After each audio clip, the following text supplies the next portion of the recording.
Buenos días chicos, espero se encuentren muy bien. El día de hoy vamos a ver la explicación de la guía número 3 del Círculo Medio relacionada con los géneros literarios.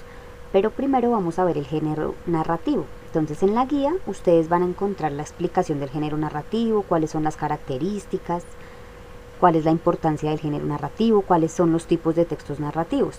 Pero para comprenderlo un poco mejor vamos a ver un video.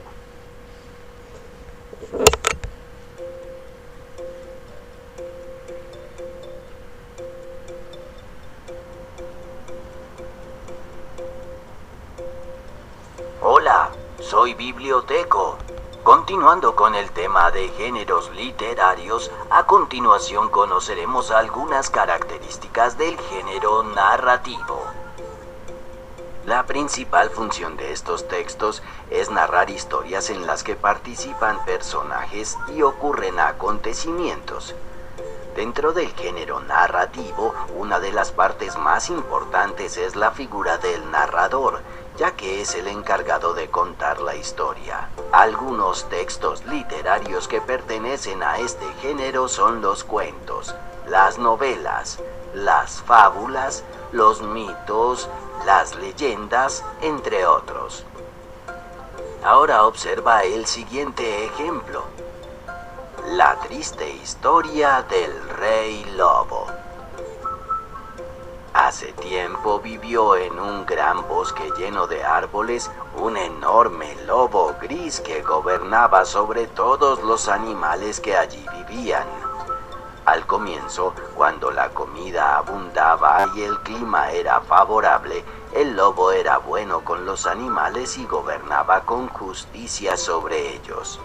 Después, cuando llegó el invierno y la comida no se encontraba con facilidad, el lobo sufrió de hambre, pues tiempo atrás no se había preocupado por almacenar provisiones para alimentarse durante el invierno.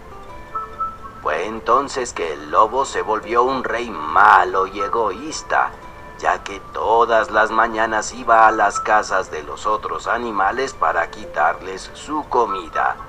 Con el paso del tiempo, el rey lobo se acabó toda la comida de los animales del bosque, los cuales, más tarde, al ver que el invierno no terminaba, abandonaron el bosque en busca de un nuevo lugar.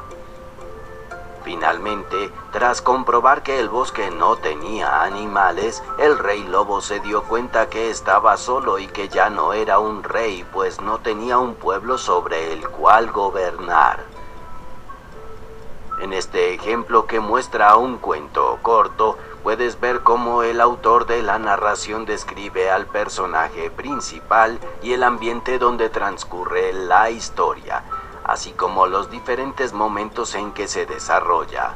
Adicionalmente, es posible ver que está escrita en prosa y transmite una enseñanza, lección o moraleja, lo cual es bastante común en los textos que pertenecen a este género literario.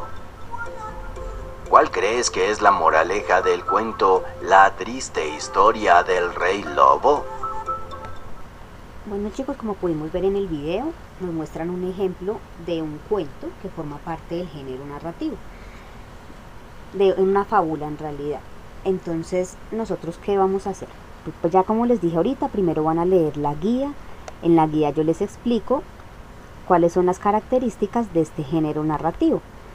Entonces los principales elementos son que los personajes, hay personaje principal y secundario, y también hay uno incidental que aparece de vez en cuando, el narrador, que es el que cuenta la historia, el espacio de la narración, que es donde transcurre. En el ejemplo del cuento del lobo, pues es el bosque, pero este espacio puede ser que geográfico o físico, como el ejemplo del bosque, también puede ser imaginario o mental, ¿sí? Puede ser el espacio, un planeta, por ejemplo, o social, ¿sí? Que corresponde a un contexto, digamos, que nosotros conocemos, como por ejemplo puede ser Bogotá, ¿sí?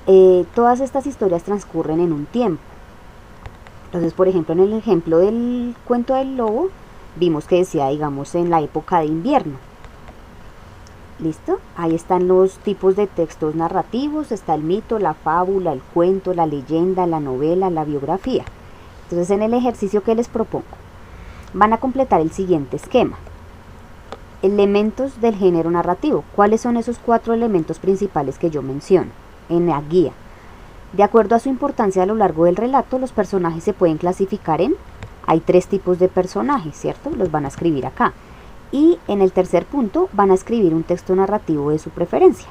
Puede ser un mito, puede ser una fábula, un cuento o una leyenda. ¿Listo? Tiene que ser inventado por ustedes, no lo vayan a copiar de un libro, la idea es que ustedes se lo inventen. Ahí en la guía están las características de cada uno de estos tipos de textos. Espero que les vaya muy bien y nos vemos pronto.